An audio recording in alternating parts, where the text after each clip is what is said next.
Hello and welcome to Season 12, Episode 2 of Sports Scene. We're still remote. It's June 10th, 2020, and it is Free Reggie Bush Day. Reggie Bush is reassociating with USC, just announced this morning. I'm joined by my wonderful people all across America. Again, we have Tyler Meyerly in Corona, California, Trevor Denton back in his home state of Georgia in Atlanta, and then Reagan Griffin in Memphis. We're all over today. Guys, how you doing?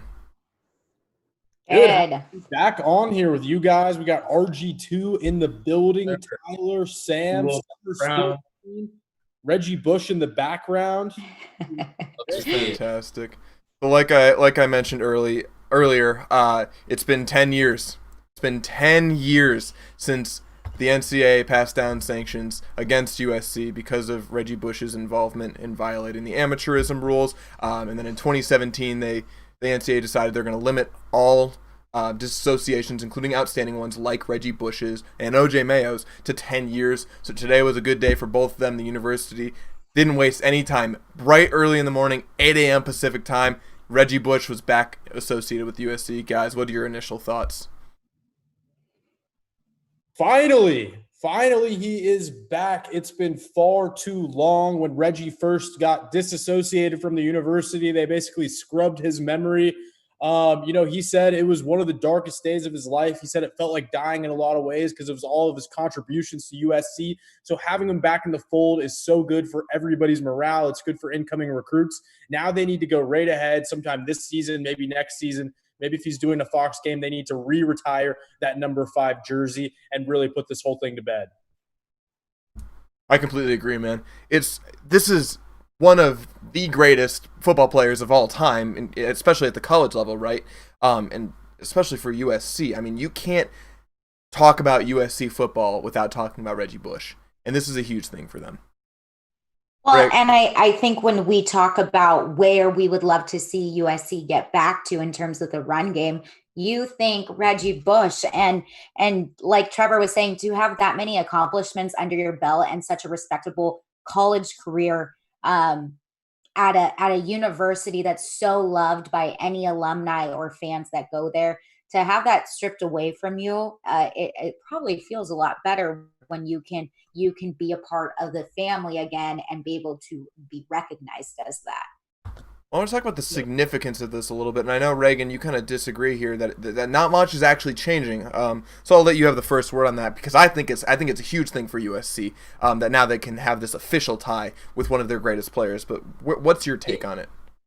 To be quite honest, when I first saw this, it didn't feel all that relevant to me. I mean, sentimentally, obviously, it's a good thing to have that association back with Reggie Bush and USC. It means a lot to the hearts and minds of fans who watched him play. But, from a practical perspective, I'm not sure how much this actually accomplishes. It's not like this guy can come be on staff, start helping out with recruiting and things of that nature. So I'm not sure how much it actually functionally does for the program, other than say, you know what, here's a guy that we had associated with us when this program was at its peak, and now he's reassociating with us, or we're reassociating with him. So I think from an optic standpoint, it might look good, but from a practical standpoint, it doesn't do a whole lot for me.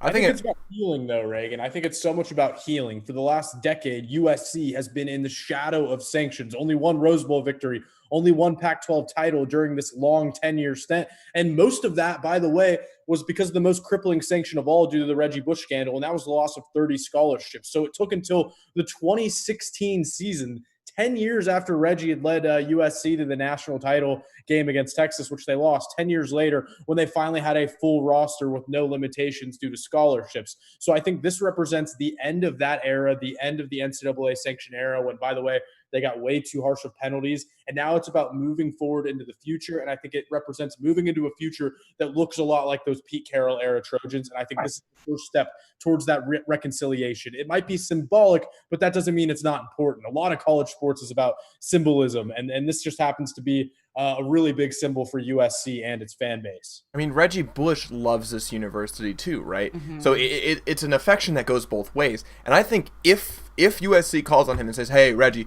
there's this guy we want. There's this really great running back from wherever, right? Can you get on the phone and talk to him, bring him there? We've talked about this before. You look at any USC running back, they went to USC because of Reggie Bush. They grew up watching him. They see his highlights. They know he's one of the greatest running backs to ever do it, right? They go there because of him. But it's an extra layer if you can have Reggie Bush on the phone saying, hey, man, I know you're considering Bama. I know you're considering Clemson. You got to take a look at this. Look what they're building here. I'm telling you, I wouldn't tell you to go here if I didn't know what they were building, if I didn't know what they were capable of, especially with a run game, right? That Well, and is where it is. I was going to say that's also the kind of person that Reggie is. I believe a couple weeks ago he was asked, would he ever go and coach? And he said, no, but I would love to be a resource to players, somebody that I wish I would have had. And, if the university could utilize him in that sort of capacity, I think that would be really good for USC as far as a football recruiting program, not just being able to associate with the name. And like Trevor was saying, we're moving forward in this era of USC moving forward. And I think this just adds another layer, that they got a new coaching staff. And, as far as the university drama goes, they are not now trying to move forward from that. So I think this adds another level to maybe we will see USC's glory days come back. I mean, from an optics standpoint, go on, Reagan. But it just feels like we're talking a lot of if we can use Reggie like this, maybe we can use Reggie like that. Maybe Reggie will be able to do this. This is all hypothetical at this standpoint. It doesn't mean a whole lot to me, especially not having been somebody who didn't really get to watch Reggie Bush as I was coming up. But, it doesn't really mean a whole lot unless I see tangible Reggie Bush is going to work in this capacity with USC. Reggie Bush is going to have this effect on recruiting. We haven't seen that yet. So, until it's the first day, dude. It's literally been like 4 hours. I want it now. I need it now. Oh my goodness. I don't even think it has to be as direct as him calling up recruits and pitching them to USC. I don't think you can underestimate Reggie Bush as a brand and Reggie Bush as an icon. I would say he's the Michael Jordan of college football when you really think about the most iconic players of the last 10, 15, 20 years, maybe even further than that. Go back 40 years, he's probably USC's most iconic player. So being able to have his accomplishments, his images up in Heritage Hall on recruiting trips around the stadium, show his highlights on the video board, during the pump-up video before games at the Coliseum. All of that, I think, is important. That trickles down to players. And then they're sitting there at the Coliseum. They're reminded of Reggie Bush, and they say, okay, I want to be the next guy like Reggie Bush. I want to be the next, I want to be the next guy that leaps, does a flip into the end zone against UCLA. He was that iconic. That's not like that hasn't existed in people's minds. No, but there's reminding recruits of his existence, I think, has a huge effect. No one has to be reminded of Reggie Bush's existence, though. I mean, everyone knew it. You even said it. People Sam said it. When running backs come to USC, they want to come be the next Reggie Bush. That's the goal. No one's forgotten about Reggie Bush. All of this was just semantics in terms of the NCAA rearing its ugly head, telling USC that they had to do something which was really didn't really amount to much. No one forgot about Reggie Bush being a USC Trojan, and that's, I guess, ultimately our point. No one forgot about Reggie Bush. Just now it's official. It alleviates. It takes the weights off. This is okay. It's finally over. The weights are off. You don't have to worry about these sanctions anymore. Obviously, the sanctions have been done for quite a bit now, but the weight's off. Everything's gone. We are back. We have this guy that we can associate with. Our history is given back to us if you're USC, right? And the urban legend is, I don't know if this is true because I'm not an athlete and I don't think I can really go to this place, but there's a picture in the McKay Center of that team, and there's an X over Reggie Bush. That's the disassociation, right? There was an empty pedestal for a while in Heritage Hall, right? Where that Heisman used to sit. Now, I don't know if they're going to give him the Heisman back. I'd love to see that. That's an NCAA decision. I really doubt we're going to see that, but I'd love to see it if at all possible. Reagan, I want to piggyback off that point because you're right. Absolutely. No one's forgotten about Reggie Bush. I mean, there's a million highlight tapes like the one playing right behind you. His absence around USC is deafening for recruits. And when you don't see Reggie Bush's face and it's X'd out on a team photo, that reminds recruits not of how great Reggie was, but of all the problems that USC's dealt with over the last 10 years.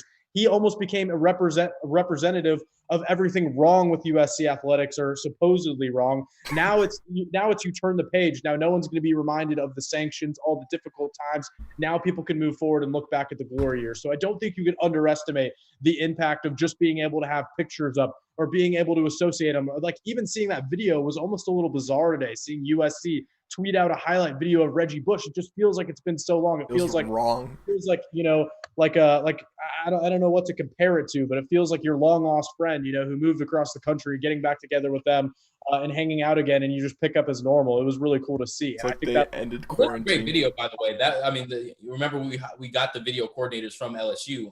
That was a really well done video. Early on the job, those were excellent hires. It was an awesome video. It got everyone excited. It gets everyone nostalgic, and I think it'll lead to even more players coming to USC because of what Reggie Bush was able to accomplish. I mean, the last thing I also think oh, sorry, Sam. I was just going to say, in the last couple of years, it's been a distraction. You think about last year, the game where Fox College Football covered the game and Reggie was there, and you could just feel the distractions there on the field. I think without that there this year. I'd say it was more of energy. I'd say part of that was the reason why they beat. But like a distracting energy, But everyone was so hyped up. They wanted to ball out in front of Reggie Bush like a god in their eyes. Like yes, and now they can celebrate without getting penalized. Exactly. That step high five was the catalyst for the win of that game. The best moment of the entire season. But watching all the players, like I standing on the field after the game, and watching the players run back into the tunnel, all of them acknowledged Reggie Bush in some way, gave him the fight on. It sent chills down my spine because they were passing one generation, passing respect to the older one, the reason why they're in the position that they're in right now. And it was tangible. There was something in the air that night. You knew that something crazy was going to happen. I think any other week, Utah probably wins that game. They were a better overall team. But because Reggie Bush was there, everyone wanted to show out. Everyone had a little extra juice. Well, I mean, talk about the fans too. I remember one of the things I was watching. I was standing on the field for the last 5 minutes of the game, right? As us media members get to do. And one thing I remember at the end was I was standing watching the Fox show, right? And behind me, just a load of fans, all like it felt like everyone in the stands that was still there just crowded down to that corner and was screaming Reggie's name. Like, I don't think I've ever heard the Coliseum chant one person's name as loud as this. Like, they love Reggie Bush. The fans love Reggie Bush. And if that number 5 is in the bookstore next year, I guarantee you it's going to be sold out the day it gets there. Maybe that's the impact of this. How long this honeymoon phase is going to last, right? You talked about how the energy. You never forget your best players, man. Come on, look at name me one school. Name me one school that they have a player of Reggie Bush's caliber where they don't forget about him. Come on.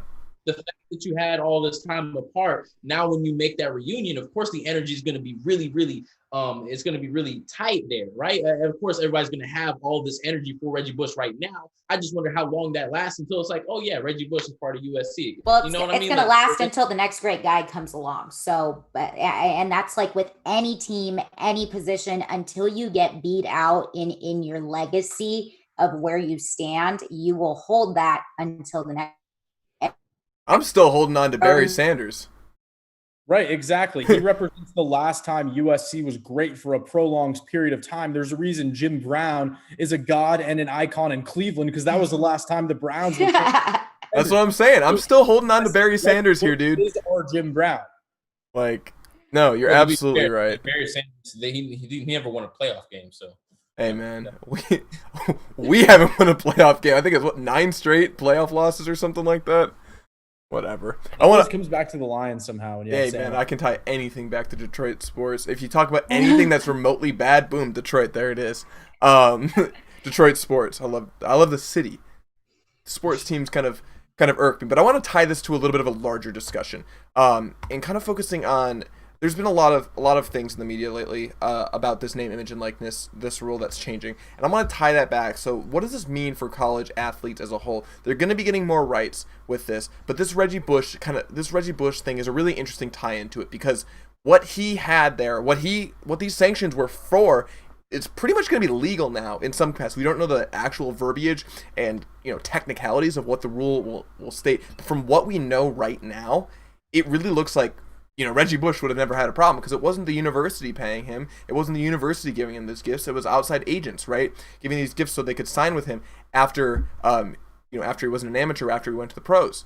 So this is something that's kind of curious. What are your immediate reactions? How is this, going to affect, and what does this mean for college athletes right now? Because I really think they have so much freedom now. I think it's a huge thing to. Well, I think you can't dwell on the past. So I think, in that situation, you look at it and you think, rules are changed, new rules are put in place, and old rules are removed because of instances like that, and in any capacity, in any realm of life. So I think more people recognize that the whole Reggie Bush gifting incident wasn't bad, in plain sight. And so you look at that and see how the NCAA reacted to it, and that is why this new rule shift got put in place. And so for athletes now, it sucks because in a lot of instances, one guy has to take the brunt of things for other people not to have to suffer from their same incidents. Yeah, I think Reggie Bush's situation is just so relevant today, and with all the changes to name, image, and likeness. The Athletic ran a story, I believe, today about Reggie Bush being associated with the university again. And Lendell White, as only Lendell White can do, really, really hit the nail on the head when he said, why can players like Reggie Bush, why are they, asking, fellow players for an extra buck to go buy a burger. But the university is profiting off their likeness every day, selling out jerseys in the bookstore, everyone in the crowd wearing number 5 jerseys. I mean, it's just not fair. At least now with the new rules, players can take that into their own hands, say, okay, if the university isn't going to take care of me, I'm going to take care of myself. I know that I'm marketable. I know I'm Reggie Bush. I know the entire country has their eyes on me.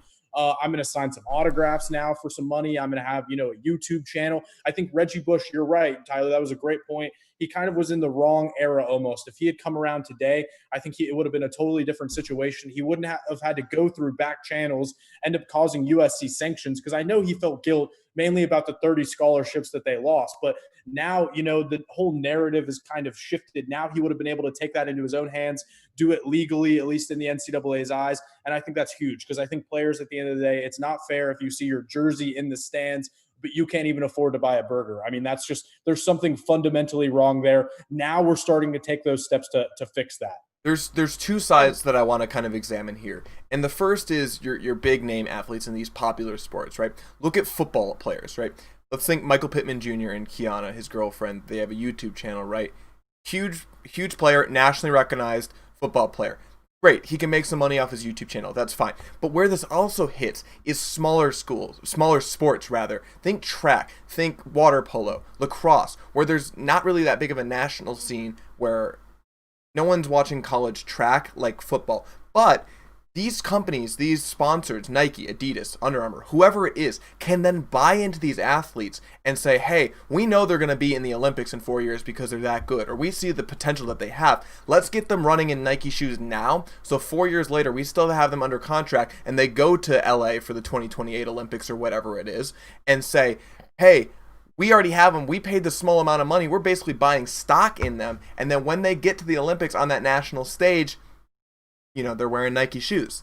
That's where I think the big thing is, because you have an interesting kind of avenue for both big sports and small sports that benefits athletes both. I don't think this is, a lot of the times decisions in the NCAA are made for those big revenue sports, right? But this is something that kind of affects both of them differently, which I think is really good and really interesting, and I'm excited to see how it plays out. I almost think about it, right? And obviously these two things operate on different spectrums. But when we think about something like marijuana charges, right? For the longest time, marijuana was illegal. You got caught with an ounce, you're still going to jail for decades, right? And now that marijuana is like mainstream and legal almost across this country, it feels really disrespectful to the people that are still in prison right now, riding away for the marijuana charges, when people are just on the street smoking like it's regular, right? So I almost think about it in the same way, where it's like Reggie Bush, now that this stuff is legal, I feel like he shouldn't have to suffer the ramifications of what was an unjust law in the first place. I think Thomas Jefferson said it is your duty to break an unjust law if it's not, in the best interest of the organization for which the law was founded. And I think it's clear to everyone at this point that what Reggie Bush broke was an unjust law. He was merely a grown man trying to profit off of what his name and likeness was, something that everyone in this country should have the right to be able to do. NCAA, the point that I'm really getting at is the NCAA needs to give this man his Heisman back. That's what I really need to say, is that that's where you're headed. You're absolutely right. Any implications for this at this point. Yeah, and that brings up an interesting point, Reagan, because I think the timing in which his disassociation has expired is really interesting, because it's now that the NCAA has finally come around to having that conversation with local governments about allowing these athletes to profit off of their name, image, and likeness. It makes me wonder if maybe, he was in year 5 of his disassociation. Would they have shortened, the length of it, because now they're letting athletes kind of profit off of that. So the timing of that is interesting. But Trevor brought up, how athletes are going to now want to market themselves. And I think as far as how college athletes can now benefit from this, I think it's probably a great thing. I've talked a lot about how we should be wary of it, and it could be a slippery slope, but also as an athlete, if you want to make the profits off of yourself, you are now more motivated to make yourself a more marketable athlete, whether that's on the field or the person you represent in your community. And I think that's really a plus to how these kids can be within their community, at their university, and the kind of player they are on the field.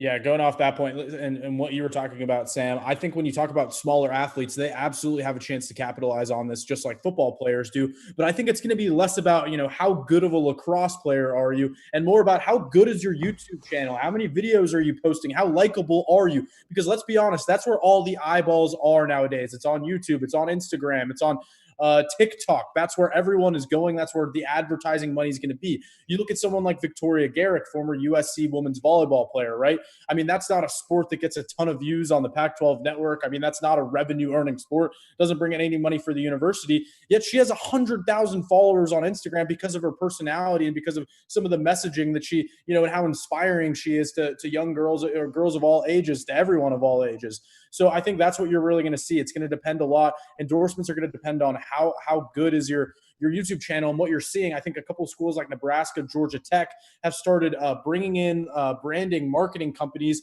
to help athletes develop their social media brands, develop them as brands. So even if they don't go the route of playing professionally, they still have something to fall back on. They can still make money off of their likeness. And I think that's such a huge step. That'll become something in recruiting, right? It's like, do I want to go to this school that's not going to allow me to market myself? Or do I want to go to, say Nebraska, where they have branding, they have tools for me to be able to develop that following for myself? That's going to become a huge part of college athletics. I don't think you can underestimate the importance of social media in all of this. Victoria Garrick is a fantastic study, but you even look at someone else, Katie DeFeo of the lacrosse team. Victoria Garrick was a starter for 4 years. She was a libero. She was, if you liked volleyball, you knew who Victoria Garrick was. Whereas Katie DeFeo is a more interesting case study because you look at her, I think she played 2 games in the 2 years that she was at USC, right? Yet she still has 30,000 followers on Instagram, and I don't know how many subscribers she has on YouTube.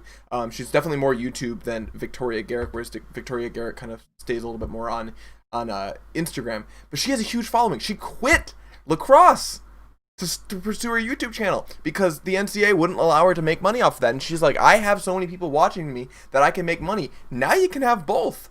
You can have your cake and eat it too. It's fantastic. Absolutely. And going back to Reagan, what you were saying about Reggie Bush specifically and how he should get his Heisman back, I totally agree with you. And I think what the NCAA kind of did at the time and why they came down so hard on USC, I think they even explicitly said, high profile, players need high profile punishments or something to that extent. They kind of painted Reggie Bush and USC as the epitome of Hollywood and excess and capitalism and all this stuff, like when that really wasn't the case. I mean, Reggie Bush, all he got was a place for his mom to live and a crappy Impala, and that's Hollywood. Like they painted him so negatively when really all he was trying to do was provide for his family. And I'm hoping that we're done with that narrative. I think it was a lot of SEC, ACC kind of perpetuating that Hollywood narrative and stereotypes onto Reggie Bush. But now I think, with YouTube channels, social media, people can, provide rent for their mom, buy a car so they can simply get around, maybe to internships or whatever, get to class, whatever it is, without having this narrative of that they're spoiled college kids that don't deserve that yet.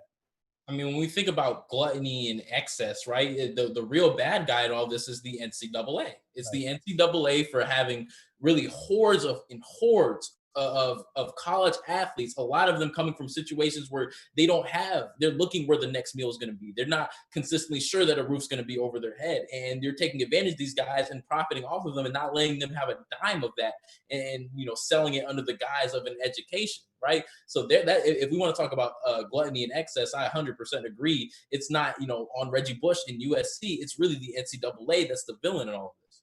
Yeah. Well, and the universities. I mean, the universities are definitely profiting off of their star athletes and programs that have it. And, at any point, any leader, president, athletic director from any university could have spoken up earlier to say, hey, these are our athletes and they work so hard for us. We think this is what they deserve. And I think up until maybe this last year, nobody was really vocal about that. And so, I mean, the responsibility fell on. I think they were afraid of the NCAA and, kind of wanted that happens a lot these days. Yeah. It's well, you're working in an organization. You don't want to go against what the organization that has given you this platform, because regardless of, if you're getting paid for it, you still do have a platform. You still have a voice, and a voice more than, any normal person, any average person would have.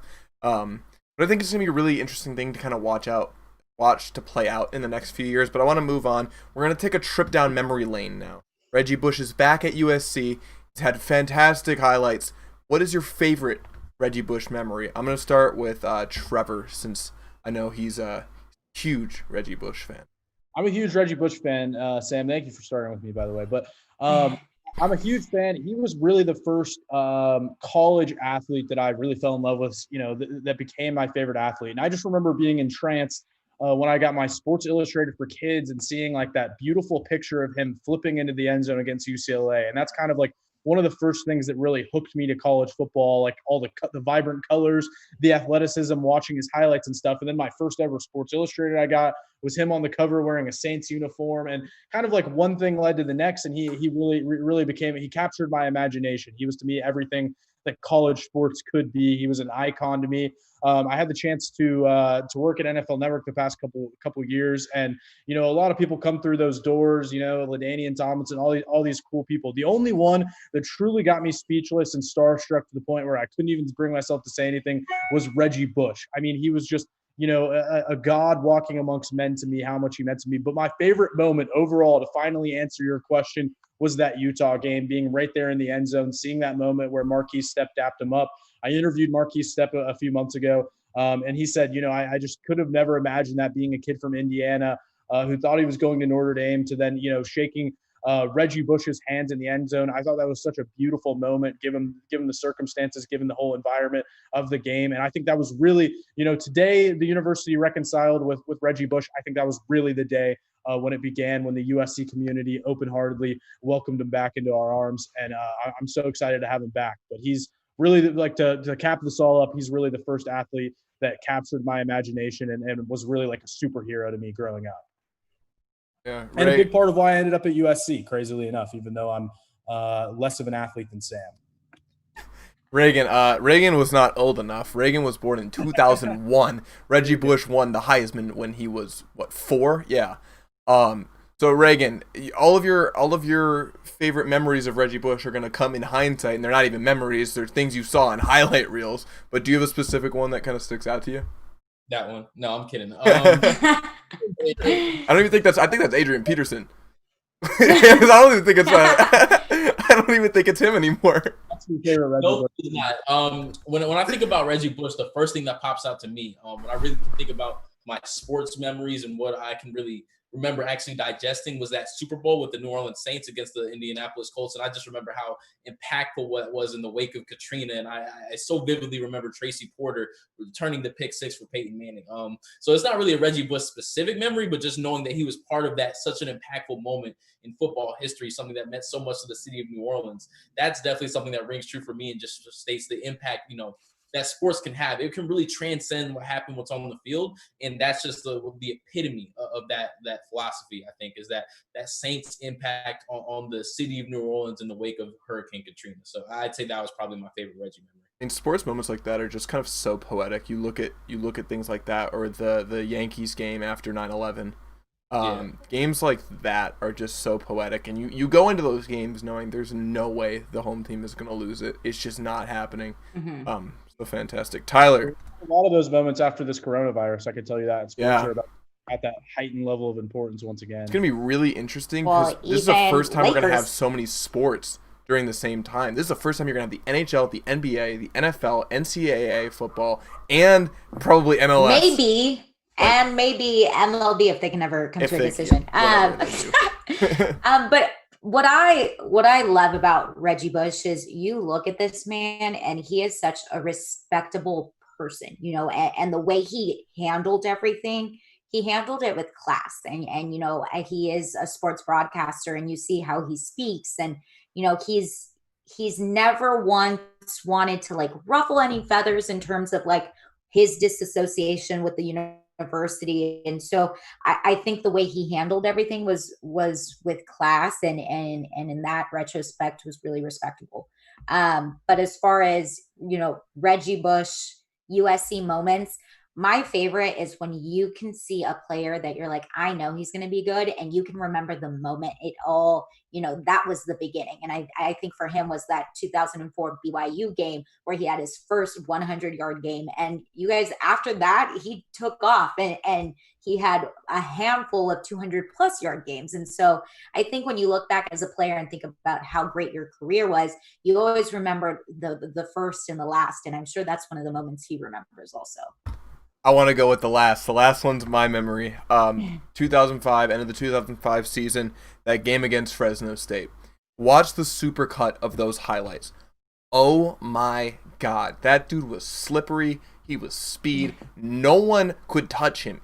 And it was a god amongst men there. It looked like he was playing against a team of peewee players. Like, no one could come close to him. It was just pure domination. And then, of course, as a Lions fan, I loved when he came to Detroit for a year. Was it a year? 2 years? Years. Yeah, it was a couple years, right? It all blends together because we were still terrible, and it never met. I think we went to the playoffs one of those years. It's a big deal. If the Lions get a playoff bid, that's like winning a Super Bowl. But they promptly lose it anyway, so it doesn't matter. Regardless of that, I think that game is just the icing on the cake. That solidified his Heisman. If you look at that game and say this guy doesn't deserve a Heisman to win, you do not deserve to have a Heisman vote. You can't. If you looked at that game and you said anyone else should win a Heisman in 2005, you're crazy. Yeah, there's the play where he stops on a dime on the sideline, puts the ball behind his back and then flips the field. It's a video game, dude. It's a video game, and he's a cheat code. I picked that up from, I don't know, I think it was OG maybe, someone on the Trojan team that just kept calling everyone cheat codes. And Reggie Bush was a cheat code. Can I give one more? I know I always add my bonuses, but I want to give know. Yeah, go for it. Last word. Sorry. But the play to me that really represents who Reggie Bush was on the field is actually, some people might even say, the worst play of his career. But it was against Texas in the national championship on the biggest stage. He goes off for a 40-yard run. And at the end of it, he tries to lateral the ball to the fullback who wasn't ready at all. And it ended up being a fumble. But that really represents Reggie so much. Even after a 40-yard run, he's not content. He sees a teammate behind him and wants to lateral the ball for even more yards. He wasn't about making good plays. He was about making truly great electric plays every time he's on the field. That's what separates, a truly iconic player like Reggie Bush from a good player or a solid player or an All-American. That's what separates a Heisman from an All-American. And I think that really represents him, even though that play didn't work out. That was just his mindset when he was on the field. I'm going to try to score at all costs.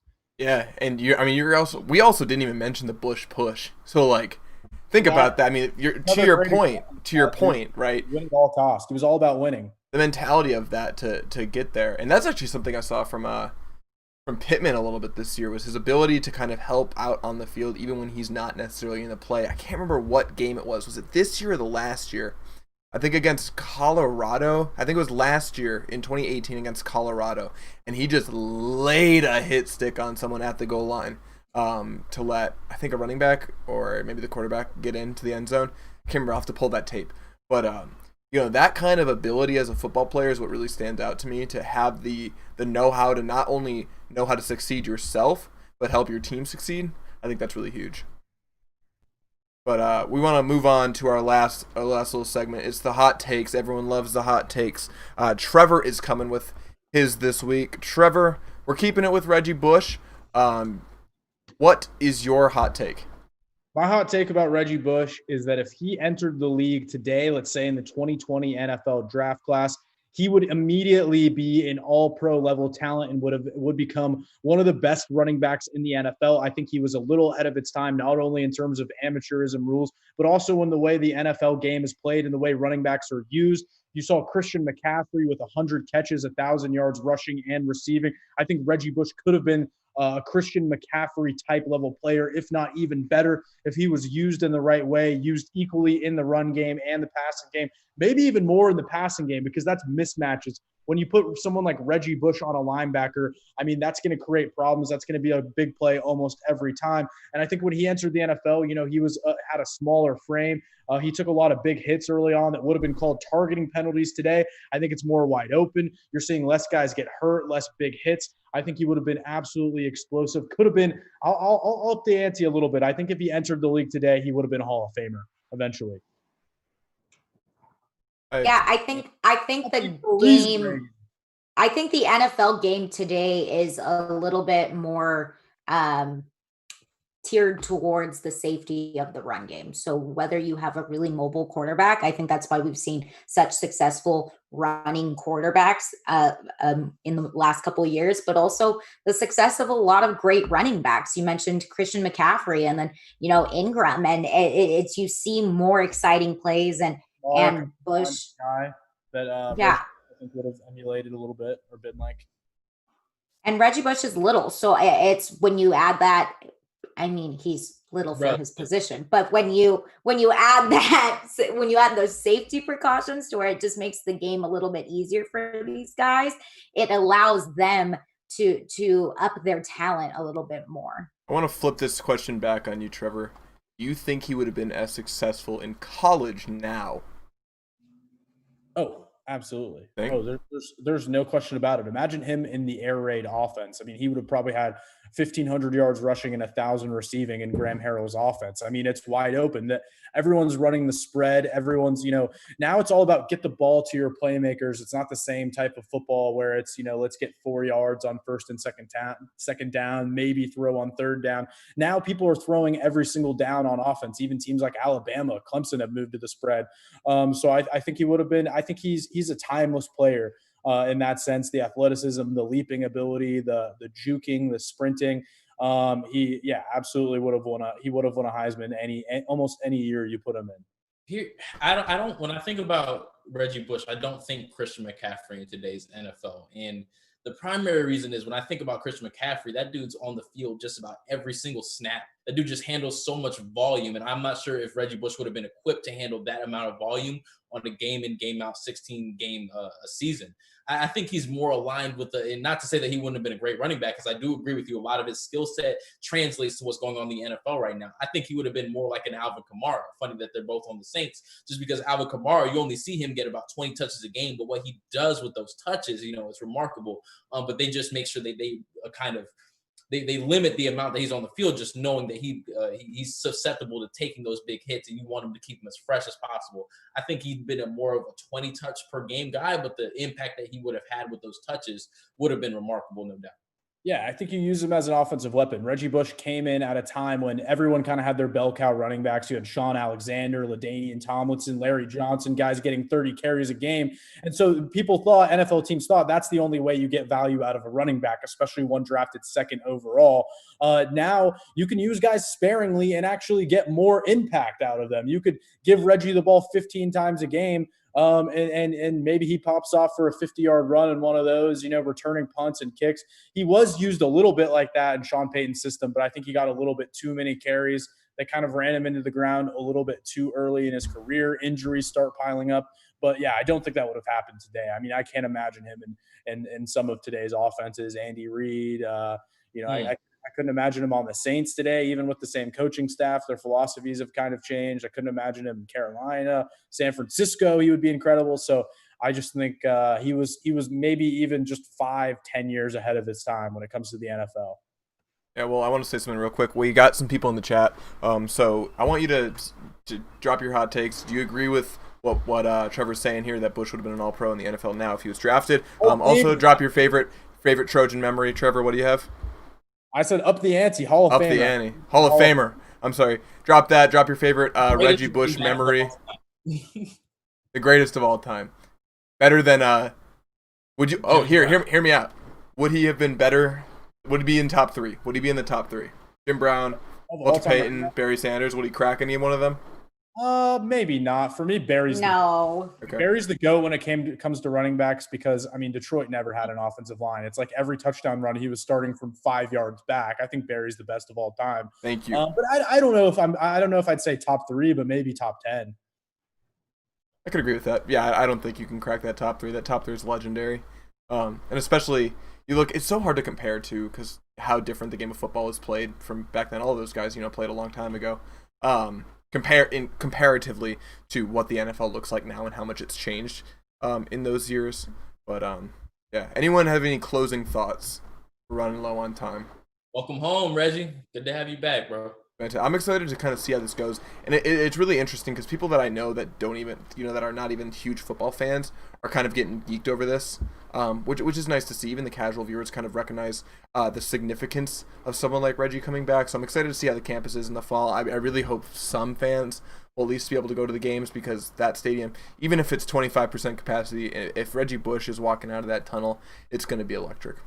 I have a closing thought. Not only is Reggie the GOAT for, being an icon in college football, he's now coming back to USC. He's also the only guy to not be completely messed up by the Kardashians. I mean, that is GOAT level stuff right there. We've seen so many athletes, their lives ruined because of this crazy family. He managed to get out at the right time, right before things got too crazy. And he seems to be doing all right. I mean, he's got a great gig at Fox Sports, and now he's back at USC. GOAT status stuff right there. Trevor, you couldn't see it, but I was rolling my eyes at you. I'm sorry. Tyler, got any closing thoughts?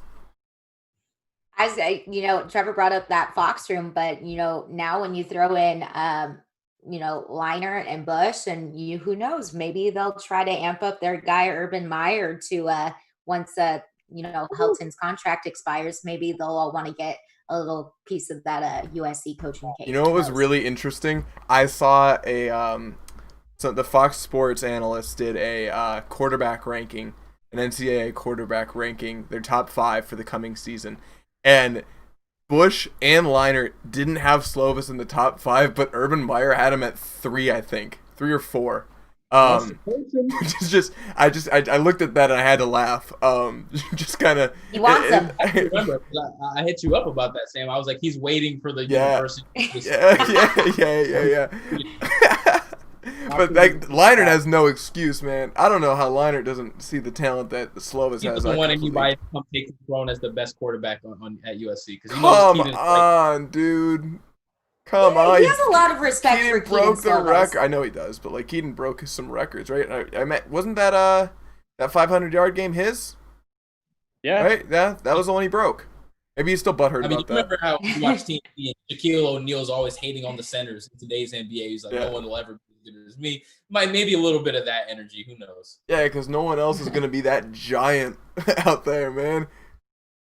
No one else is gonna have that play style because no one else they don't breed people like that. No. But anyways, I want to wrap things up, guys. Thank you for taking the time as always to be here on your Wednesday. We're doing this all throughout the summer. Season 12, episode 2 is coming to a close. Every Wednesday at 1 o'clock, we are live talking USC football. Hopefully, we'll get an announcement soon. I imagine it's going to come in a couple weeks about when USC is going to come back, but we'll be here for it. If there's a season or not, we're rolling with Sports Scene. Sports Scene doesn't stop, even if the sports do. So, guys, thank you for taking the time. Everyone, thank you for tuning in. That concludes this episode, and we'll see you next week. Welcome home, Reggie Bush.